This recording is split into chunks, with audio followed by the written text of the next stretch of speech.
We are now talking to Put On Waivers, NFL Draft, and Raiders analyst Ryan Holmes. What's going on, Ryan? How you guys doing? Thanks for having me on. Absolutely. We're really excited to get you on. There's a lot of stuff to talk about with the NFL. The real story with the NFL today is the NFL schedules came out, so that'll be interesting. We'll talk about the Raiders. But before we do that, how did you get into being an analyst, and how did you get into writing for the Raiders? I've always been a huge NFL draft fan growing up. I always watched, back when it was Saturday and Sunday, the old format. I looked up the Mel Kiper, who was doing the draft back then in the late 80s, early 90s. Just been a huge fan. I used to have a website when I was in college in the 90s doing mock drafts. Did some film breakdown at Arizona State when Andrew Walter was there when I was in my early 20s, and just kind of always loved football. And when I became a season ticket holder with the Raiders back in 2018, they gave us NFL Game Pass as part of being a season ticket holder. So I would go home after the game and break down the film. And it's something I've been doing now for probably the last 4 seasons. As everybody knows, we're talking to Put On Waivers, NFL Draft, and Raiders analyst Ryan Holmes. Why don't we get into the NFL Draft? We've talked to so many specialists, so many draft experts after the draft. Who do you think stood out the most in this year's draft out of all the teams? And what team really stood out the worst out of all these teams? Yeah, I like what the Ravens and Jets did off the top of my head. Just looking at the players they've brought in, how they fit their scheme, the value where they got them in the draft. Clearly, the Jets having 2 top 10 picks really helped. But getting that corner and Sauce Gardner, and then also Garrett Wilson as the wide receiver to help out the young quarterback, Zach Wilson. Get the running back and Breece Hall in the second round, trade back up, get another first-round pick, get the edge rusher and Jermaine Johnson. I really like the tight end Ruckert at Ohio State in the third round. I think that's a good value. He's going to come in and give them a lot of snaps and 2 tight end sets. And then in the developmental tackle and Max Mitchell. So I like what the Jets did early in the draft. Clearly having 3 number 1 picks is going to help you there. The Ravens are always good at just finding value, and guys always seem to fall to them, and they end up taking the right guys normally. In this case, Kyle Hamilton fell to him, the Notre Dame safety. They got the center out of Iowa and Tyler Lindenbaum. David Ojabo was a first-round pick had he not got hurt, able to get him in the second.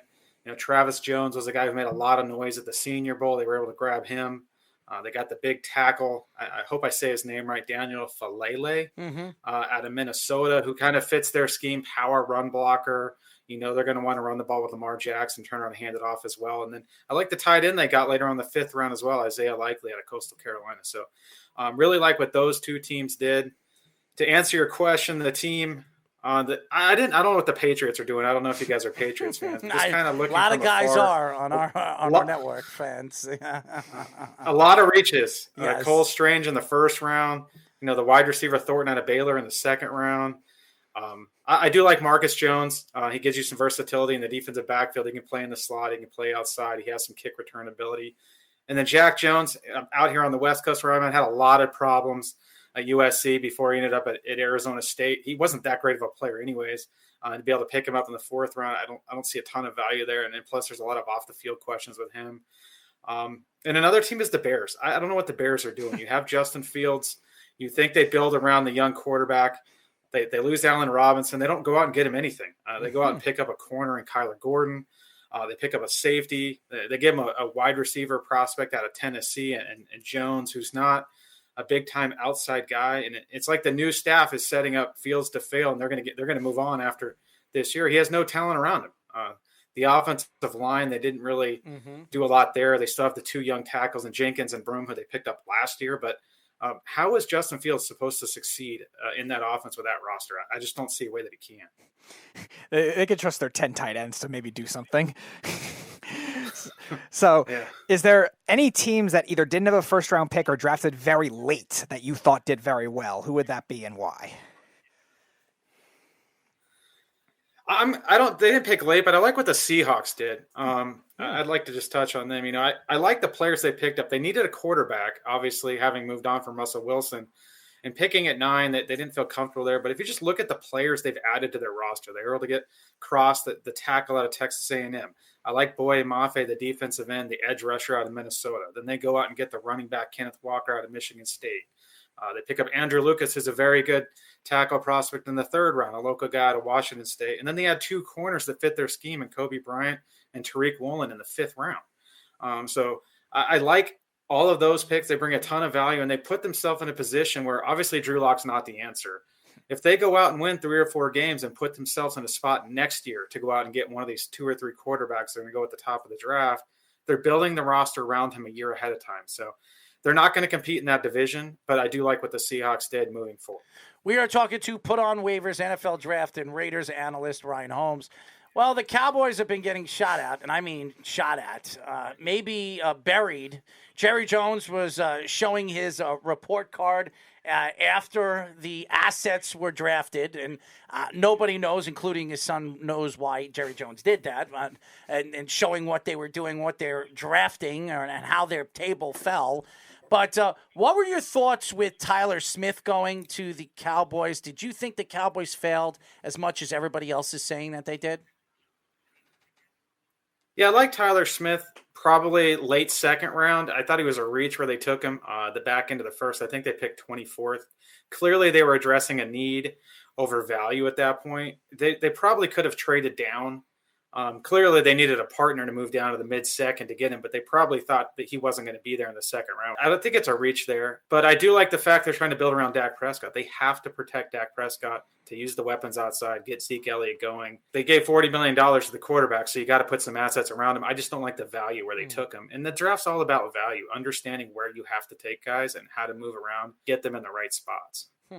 So a lot of the big name receivers were getting rumored to get traded. A.J. Brown did get traded in the draft, but a couple of the others, Deebo Samuel, Terry McLaurin, did not. So what were your reactions to one, of the A.J. Brown trade? And also, do you think any other receivers could get traded now after the draft? Well, the A.J. Brown trade is a great move for the Eagles. They went out and paid him. I don't know what Tennessee's doing. You have a team that was the number 1 seed in the AFC. You have Tannehill, who's okay. He's holding on there. You have Derrick Henry, but that offense is built around play action and getting the ball to those physical receivers on the outside. And they don't want to pay A.J. Brown, who's one of the probably top 10 receivers in the league. And now he goes over to the Eagles. He's going to be a great compliment next to Devontae Smith. And they're going to give Jalen Hurts everything they can this year to prove he's the guy. I don't know if he is. My guess is he's not. But he has a running game. He has weapons on the outside. They have the tight end. Now, what do the Commanders do with Terry McLaurin? You know, they have Carson Wentz, who they traded for, so they have to keep some assets around him. I would expect them to hold on to him. He's a big play receiver.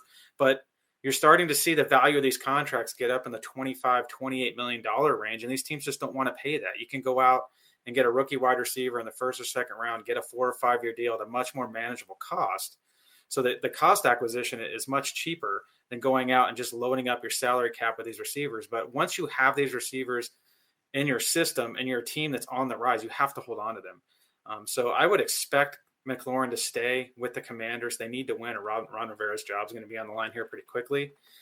So we'll see. I don't think any other wide receivers are going to move this year. It'll be interesting going into next offseason how these teams finish up, who's going to be on a 5th-year option, who's going to want to get paid, what happens to Deebo Samuel. Does Deebo Samuel, do they run him into the ground as a running back again this year? Because he doesn't want to do that. Running backs don't get paid. He wants to catch the ball and make $25 million a year. Ryan, you look at the Giants, and everybody loves what the Giants did in the first round. They added Kayvon Thibodeaux. He's a great pass rusher. Some people think that he could be the best pass rusher in this draft class. Most people don't, but some people do. And then they added Evan Neal, who everybody thought was the best offensive tackle going into this draft. After that, I think the Giants did very bad. I think they failed to get the players and land the players that they needed. They traded with the Jets. They helped the Jets out to get Breece Hall. Makes no sense why they would do that. Robinson in the second round. A lot of people don't understand why they went for a wide receiver that they practically the same wide receiver they drafted last year, Mr. Human Joystick over there that they're trying to move now.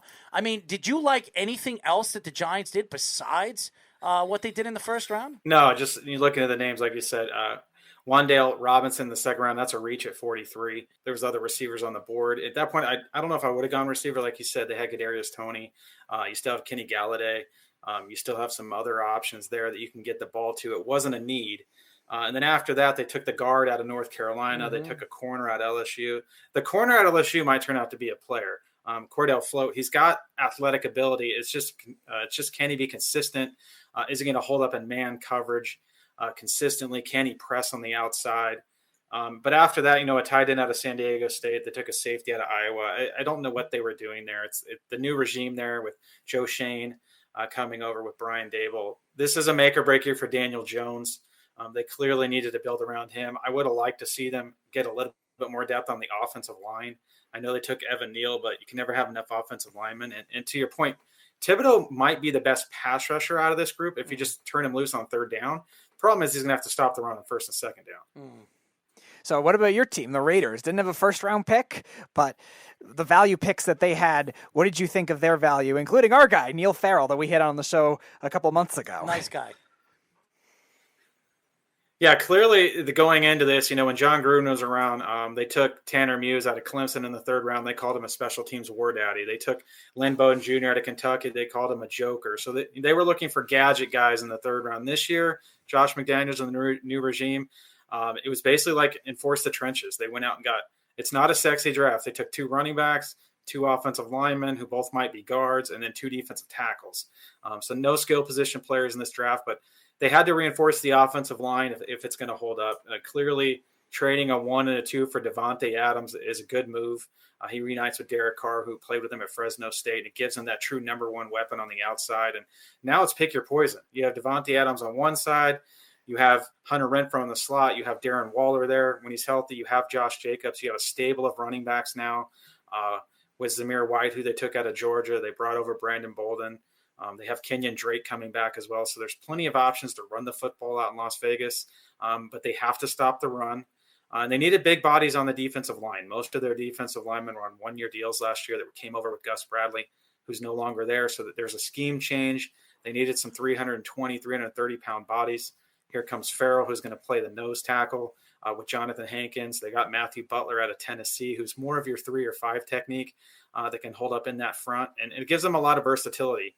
Because the 2 edge rushers are pretty good when you have Chandler Jones and Max Crosby coming off the ends.